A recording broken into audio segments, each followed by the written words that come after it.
I'm Tosh Taylor, all alone today. No, not really. I'm still here. She is here. I just switched sides. So we're doing things a little bit different today for our final episode of season 3. Woohoo! Yeah, this is bonkers. I can't believe that we have completed yet another season, and we're going to be going into year 4 here soon after the summer. So Jenna and I today have brought in a special friend of ours whom we've met before. Now, they have been working together on a cool list of things to do in New Brunswick with the kids this summer. So Jenna, I'm going to let you take that away and introduce Pauline. Yes. Yeah, this is why I'm on this side. For those of you who are watching, if you're listening, you're like, what are they talking about? That's true. That's a good point. You probably can't hear that I'm on a different side of the table than usual. So yes, I am here almost more as a guest today, along with Pauline Axford from Daubneys Adrift. Hi there. Nice to be back again. So yes, if you are a regular listener or watcher, you'll remember Pauline's been on a couple times now to talk about traveling with kids and slow travel and everything that you guys share on your blog, which is amazing. Mm-hmm. So if you want to tell people where to find it, you want to spell that out maybe. So we are www.daubneysadrift.com, and that's Daubney spelled Daubney. She even had to think about it. I know. It's not the most spellable, but we are out there. And your website is this fantastically visual feast of places where you guys have gone with your kids. And, obviously since the pandemic, those places have all been in New Brunswick. We have, yes. And that's part of the reason that we teamed up to do a joint project this summer for everyone. And as Tosh alluded to, it is 101 ideas to do in New Brunswick with your kids this summer. Amazing. So, okay, this is live as of today. Yes. So it is out there in the world. Tell me about it. Let's talk about how you came up with this list. Well, like most things I do in my life, I had this idea and I went, I don't want to do this alone. I need to make new friends. Hey, Pauline, do you want to help me make this list of 101 things? I've got about 30 or 40 when I sent it to you. Yeah. That's a lot more to come up with then. She put a big thing on your plate there. We spent a lot of mornings together. Nothing wrong with that. No. And to be fair, it was harder to come down to 101 things that were both representative of the province, but also of things that we've actually done or plan to do this year that we know are kid-friendly. Because there's 1,001 things easily we could come up with to do next in New year. Brunswick. You heard it here first. I did not agree to that.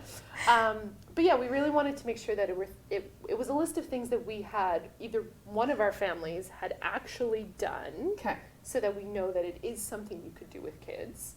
And of course, that depends on your kids. Yeah. Because some of the things that they've done, different interests. Imagine my children agreeing to.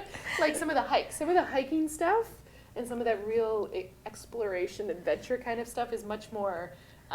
Your kids are much more in tune with that. Mine complain a lot more. My kids do like to hike. They do. Yeah. Whereas I think that yours were more. Lots of food-oriented ones, actually. Jenna feeds her kids to keep them happy. Every trip involves some kind of treat. Yes. Pretty much. Yes. Yeah. So there are a lot of food items on my list. Yeah. Okay. But it's a great strategy for keeping kids quiet when you're traveling, so it works. It is. Yeah. Yes, it is. So let's break it down. That obviously we're not going to go through 101 of these things, but each of you came prepared with 5 of your favorite today. Yes. So let's go back and forth. Pauline, how about you start with your first favorite one? Well, my first one was whale watching on Campobello Island. Yeah, it's a must-do, and it's just so easy there. There are whales everywhere, so you're guaranteed to see a whale. Have you been whale watching anywhere else in the province? We did whale watching in St. Andrews by the Sea, and but that was on a boat, and actually they drive you out to Campobello Island. Yeah. And that was amazing, totally fantastic, but it's kind of expensive, and we tried to keep the price down a lot on a lot of the things that we chose, because it can mount up the summer of things to do.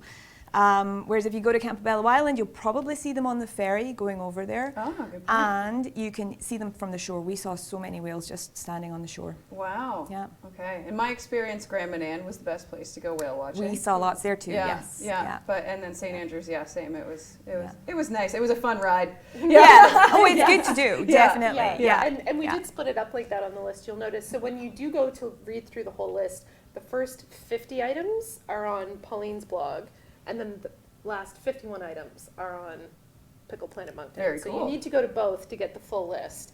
And we will probably at some point put it in like point form where it's a little bit easier to do your own checklist.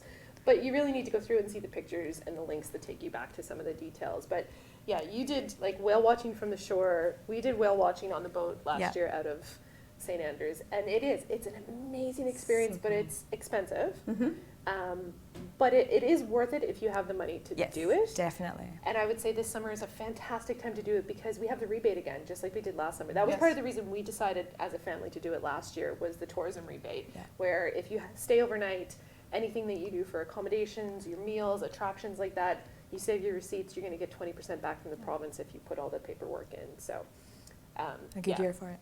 It is. Yeah.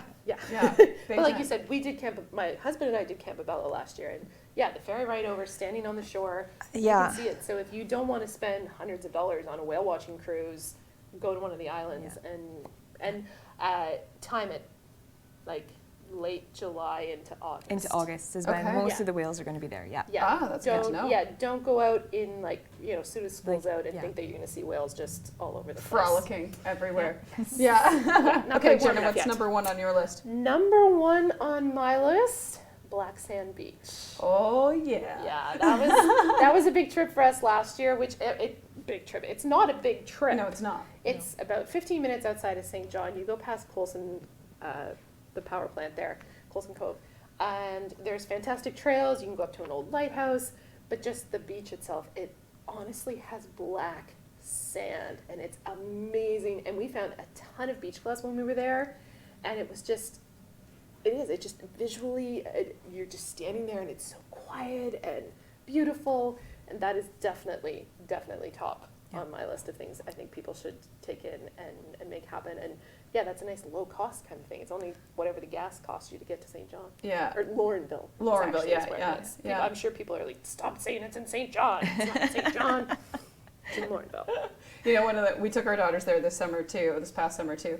And you know what they saw in the water, which was not a whale, but it was the first time they had seen like a big cargo ship.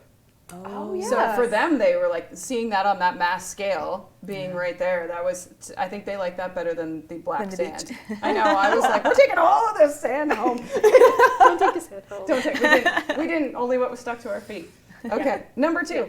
We didn't collaborate on this. So my number two is along the same vein. It's also beaches, but we're huge beach fans. So for us, it is all those beaches along the Northumberland Strait. And so I think the main ones that people love to go to are Parley. Obviously, everybody knows about Parley. But there are a whole bunch of other ones if you're willing to drive a little further and do without as many facilities. You can have a beach completely to yourself anywhere along that. Between Cape Germain up to Miramichi, there are so many beautiful, perfect, hot beaches along that stretch there. Yeah. And if you have a family pet too, typically you can take them on one of these beaches too, which is always nice as well. Yeah. Cool. Yes. Yeah. They took us to one of their favorites. So fantastic. So fabulous. And so quiet, right, compared to Parley. So. Oh my goodness. Yeah. So nice. Worth the little extra drive. Definitely. Yeah. And I will put in a plug for museums. All the museums. Do them all. As many as you can. There are, you would be surprised. I keep finding more and more museums that I haven't heard of in the dozen years I've lived here. Like the Woodsman's Museum that's up towards the Miramichi. Their website fascinates me. I can't wait to go and see it. My husband's like, oh yeah, that place, blah, blah, blah. I'm like, you never told me this place existed. We're going there this summer. And we were lucky enough just to go to Beaubear's Island. Yep. And oh my goodness, the interpretive center there, even if you can't manage, the guided tour over to the island, the interpretive center is this beautiful little museum that does everything from, indigenous culture to the Acadian story and dealing with the refugee part of the Acadian story, not just the deportation, shipbuilding. It's fantastic little center. And every community pretty much in the province has a place like this that is filled with these great stories. And some of them are world-class displays. Yeah. No doubt about it. So there's lots of them on the list. Go find them all. But I'm sure wherever you're watching or listening, there's one in your community that even if you've been there before, go back again. I think that you also have an important tip about Beaubears Island, about when to go in the season as well. Yes, just like with the whales, you might want to wait later in the season if you want to do the guided tour out to the island and stay there for hours, because if you go right now, because they're opening on the 23rd of June, you can start doing the guided tours of the island. The mosquitoes are still kind of bad right now. It was, yeah, my legs are still itchy days later. We were bathed in bug spray. Yeah, yes. And it clearly didn't help. I've seen Jenna's legs and there bug bites galore. It was pretty bad. Yeah. And that's even with preparation for it. But the guides there told us that, by August, that's not an issue. And if you can go even into the fall, maybe when the colors start changing. Oh, yeah.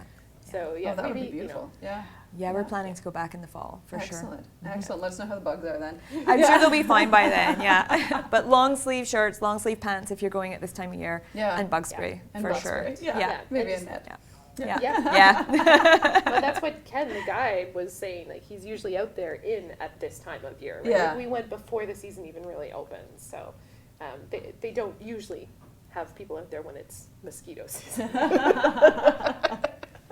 Okay, let's move on to number 3. My number 3 was the Acadian Peninsula.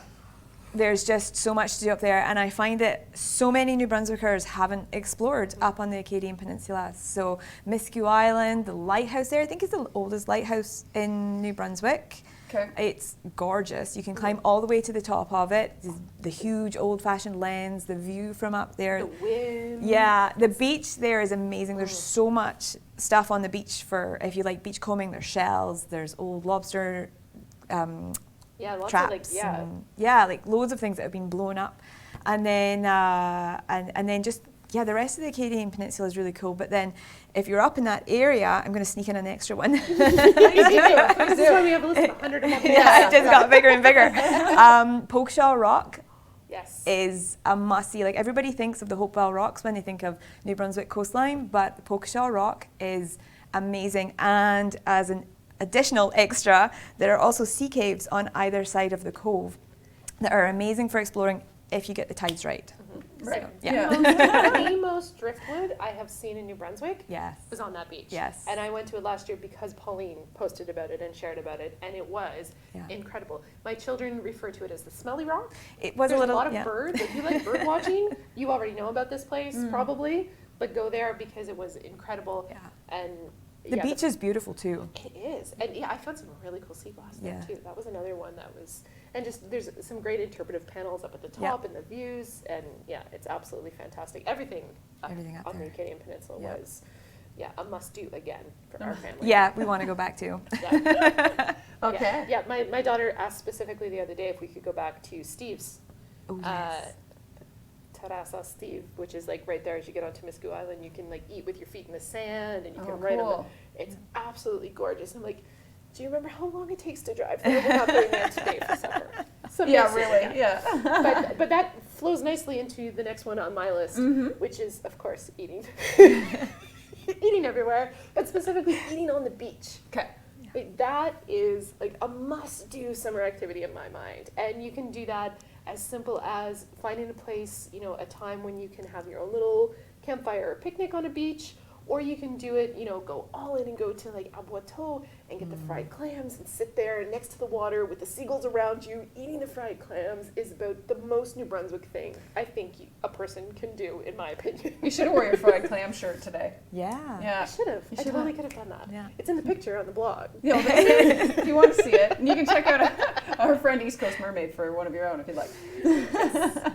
Next up for you. I was going to go a bit inland here, so I thought we did a lot of coastals. So for us, the next one was hiking up Sugarloaf Mountain. Cool. Which was totally doable for our kids. So our youngest, Jane, was 5 when we did it, and she actually made it all the way to the top with a minimal amount of whining. So there was some, I'm not going to lie.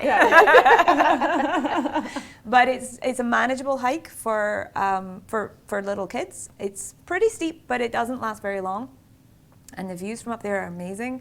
And the kids, they feel so proud when they get to the top as well. So that's another one that is on our summer list, but then I want to go back in the fall because the view from up there when the colours change would just be amazing. I haven't had a chance to do that yet. Yeah. So we'll do a fall list as well. Oh, look at that. She's adding things to the list already. All the things that we're committing to here. Where is Sugarloaf? It might not be 101 for the fall, guys. Sugarloaf is in Campbellton. In Campbellton, okay. Yes. Perfect. I've always wanted to go do Mount Carlton. I didn't even think of hiking Sugarloaf. Mount Carlton is also on our list, but is trickier for little kids. It's a much longer hike. Yeah. That's okay. I'll just leave them at home. Well, yeah. Or if you've got older kids, it would be totally fine. But. Yeah. And it probably depends on your kids too and what they're used to. Like, telling mine we were going to do that would not go over well. Right. Now, however, if I said we were going to do Sugarloaf with Caleb and Jane, now my kids might do it because they've already kind of planned their life around the adventures they get to do with these guys in the past couple of weeks. Yeah. And they are a little gang. Yeah. And you might get a freezie or a popsicle at the end of it too. Yeah. If you travel with me, you're probably going to get food at some point because the next one on my list is another absolute favorite of the Moncton family of the Pickle Planet crew is going to Covered Bridge Chips for the factory tour. And if you go up in that area, especially, we kind of discovered it. I knew it existed. But the first time we did it was we were going to Ontario actually on vacation. And so since we were driving that far anyway, it was a perfect stop. That was like our first stop on our way somewhere else. We did Covered Bridge Chips. And we did French Fry World. I call it French Fry World. Potato World. Hello. My children call it French Fry World. Because they're like basically across the road from each other. And so you can actually see this wonderful museum that tells you all about the potato history of the area and the McCain Empire and what it's really meant to that area and to the province. And you can go and then you can tour a potato chip factory. And the fun thing that all of us really loved, but my kids especially still talk about it, when you do the factory tour at Covered Bridge Chips, you go through and you see them making the fresh potato chips. And then they bring them out to you in these little paper bags. You're speaking my language here. So they give you fresh, warm potato chips, and there's a table kind of like this one in front of us, this nice long table with this whole big string of all the flavors that they've ever tried, some that I don't think have ever been like packaged and sold. Like blue raspberry. My children put blue raspberry seasoning, like that like slurpy, freezy kind of flavor on potato chips and thought it was amazing because they're children. Yeah. But they had like Daubneys spice and like sea salt, different kinds of salts, different, like it wasn't just like, ooh, we're gonna be weird children and pour all the different flavors on. There's actually things that like as an adult you can enjoy as well. And you get to flavor your own potato chips and try the different flavors that they have. And it was such a fun kind of interactive little thing. And it's and then of course you'd load up on chips while you're there to take for your next adventure. Well, I'm driving to Ontario this summer, so I'm like, how long is that tour? It's not too long. No, it's like 5 minutes, 10 Are minutes. It depends on how long. Like, I'm coming French Fry World. That's across the street. That's at Covered Bridge Chips. You have to go across to do the we'll fries, do but it's also worth it. Do they give you fries at the other one? You have to pay for those, but that's fine. When you pay for the tour of Covered Bridge Chips, your chips at the end are included, and then go across, go over to Potato World, do their little tour. The French fries there are incredible. All right, I'm in. Oh my goodness, there's a picture of the fries that I had there with the seasoning and they look good. July 13th, National French Fry Day. Yeah. Why do you know that?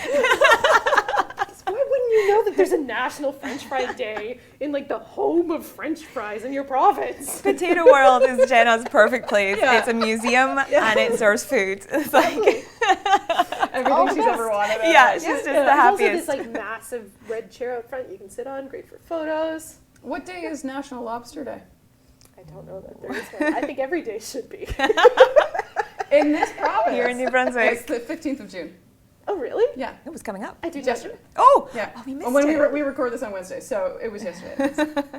I did not know there was a National Lobster Day. See, I celebrate lobster as often every as day humanly possible. And fried clams, apparently. Yes. We'll find you fried clam day, too. There must be log a lot more this summer. The other great thing about that spot is it's so easy to nip over to Heartland yes. and see the longest covered bridge in the world. Exactly. So you can squeak in another one there. Oh yeah, you can do like at least 3 must-see New Brunswick spots. Yeah, within like 5 minutes of each other, right there. And Moonshine Creek Distillery for the adults who like to indulge is right there as well. So they've got some fantastic. That's where the chicken bones liqueur comes from, and some other really cool things up there. There's a pickle one there too. Just so you know. And if you're driving to Ontario from there, the next stop has to be, this is not on the list, I'm going solo here. The other one is the waterfall there, Grand Falls, which is just off the highway, super, super easy to get to, and is an amazing place to stop and let the kids stretch their legs and see the huge waterfall. And it's just off the highway. It's just off the highway. That's on our list this summer if we're back that way again. Yeah, it's an easy one to hit. Excellent, excellent. Yeah, a lot of waterfalls are on my to-do list. I will get you there. Yes. Yeah. Yes, Tosh is actually, if you go on and you look at the 101 things lists on our sites, you actually see Tosh and her girls in some of the, maybe you're not in them, maybe just the girls in the pictures. You see crazy-haired kids, they're mine. She shared a few of her pictures. So I was like, Tosh, I don't have a picture of kids swimming in a waterfall, but I know yours did. Yeah. They did a few of them last summer, and same. They're on the list this year for us too, is to go find more that they can swim in. I don't remember what number we left off at, but I know that Pauline, you're next. So. Well, I think we're at my 5. Yeah, we've only got a couple minutes left. Yeah. Well, okay, so then I'm going to cheat completely because I'm sorry. Do you want to do your 5th if you really want to get it in, or are you okay with me cheating? I can do 4 and you can do more. Okay. Well, mine's is more. So I could not pin down a 5th one because I thought, well, I haven't mentioned Hopewell Rocks, but that's too obvious. And then the national parks, again, amazing, but maybe too obvious. And then I was like, but how can you come to New Brunswick or talk about New Brunswick and not do covered bridges? Right. You can go everywhere in this province and find covered bridges. And we spent an afternoon one day just trying to find as many as we could within half an hour and an hour of here. I think we hit 5 of them. Wow. It's amazing how many there are and how close they are and how easy some of them are easy to find. I think there's 58 across the province. I think it's 56 or 58. There's a 50 something. Yeah. That's a lot. Yeah. And then you can find them pretty much anywhere you're at. Yeah. And then there's Albert County. You know, during the pandemic, are we allowed to talk about the pandemic anymore? I don't know. We spent a lot of time in Albert County, and there's so much to see down there. And we've got more that we want to hit for sure. And then one thing that we did this year, or last year I should say, was we hit every point of New Brunswick. So we did the most northern point, the most southern point, the most eastern, and you just get like a really cool feel for the province when you do that. Like, it's just go out and explore, I guess, is my 5th one. That's a total cheat. I like that. It's fun when you put it in that term. Like, I think that's why we did this list of 101 things to do with your kids in New Brunswick this summer. It's nice to have that like catchy little title to put to it and like to think of it like, oh, I'm going to hit all 4 corners of New Brunswick. And there's so much to see in all those corners and the middle and everywhere. They're different as well. Like every area is so different from the ones before. Yeah, it's a great province. Okay, so the lists are up. People can find them now. Yes. Where are they going to find them? One last time. The first 50 are on my website, which is at daubneysadrift.com. And then the other half are on yours. Yes, pickleplanetmoncton.com, and it's 101 things to do with your kids in New Brunswick this summer. And you'll also see us sharing some stuff probably on social with the hashtag 101 New Brunswick. So if you're out there and you have an idea, you're like, they didn't talk about this, they didn't add this to the list, put a picture up. Tag us on it. Let us know. Because, that is just the tip of the iceberg, folks. And we hope that everyone just gets out and enjoys the summer. I'm going to bombard them. That's what we want. Yeah. Give us them. There's so many places we haven't even thought of. Yeah. Or if you go see the same place that we did, like, tag it, share it. I want to see your photos of it. Yeah. Okay. Yeah. Excellent. Well, again, this was the final episode of season 3, my friends. So thank you for watching, and we'll be back in September.